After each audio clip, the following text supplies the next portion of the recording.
дар вилояти Суғд мавсими кишти картошкаи барвақтӣ оғоз шудааст. ҳоло наздик 2 ҳафта мешавад ки деҳқонони шаҳру навоҳии Бобоҷон Ғафуров, Ашт, Зафаробод, Масчоҳ, Ҷаббор Расулов ва Сипитамен ба кишти картошка оғоз карданд. гурӯҳи корӣ бо мақсади шиносоӣ аз рафти кишту кор дар саҳро ба ноҳияи Бобоҷон Ғафуров рафтем.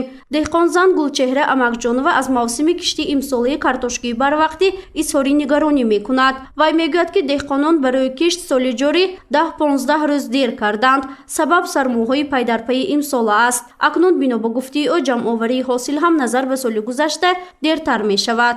соли гузашта моҳои ваянда шинонда шудик будем ҳамин вақтонда аллакай шинонда шудик будем де пеш буд аз ҳисоби обу ҳаво ҳамаи дер кардем.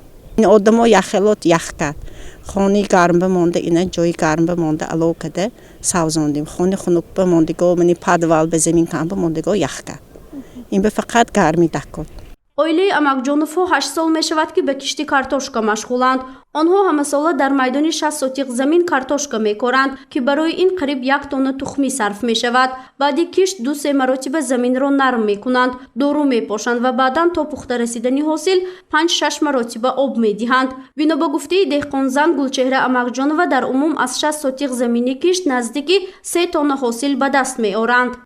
ябо калам мекунем, сони хад мекунем, доруша метем, об мемонем, фақат сони өснаш ба об мемонем. оба я то ҳамин оба ё 5 маротиба 6 маротиба об бошад об мегирем. ин фақат об ки меша.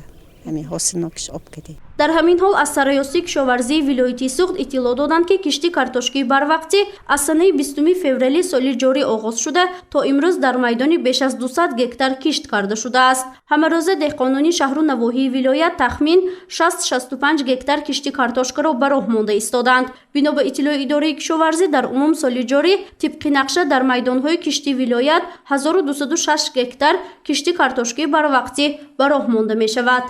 асосан кишти картошкаи барвақтиро дар ноҳияи Ашт, Бобоҷон Ғафуров, Зафаробод, Масчоҳ, Ҷаббор Расулов ва Сипитамен барои таъмин намудани бозорҳо то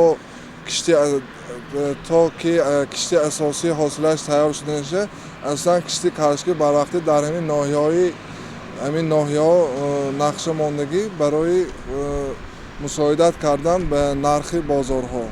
соли ҷорӣ дар майдонҳои корам кишти тухмиҳои навъи Аладдин, Пекас, Невский ва Тоҷикистон ба роҳ монда шудааст. бинобар якбора тағйирёбии боду ҳаво деҳқонон ба кишти картошка 10-15 рӯз дер карданд. бар замми ин соли равон ҳолатҳои талафёбии тухмӣ аз сабаби ях кардани картошка ба миён омад. акнун аз сабаби дер кишт кардан эҳтимол меравад ки ҷамъоварии ҳосили картошка низ мисли солҳои пештара охирҳои моҳи май неву саршавии моҳи июн ё ин ки июл оғоз ёбад. асосан кишти картошкаи барвақтӣ вобаста аз боду ҳаво мебошад.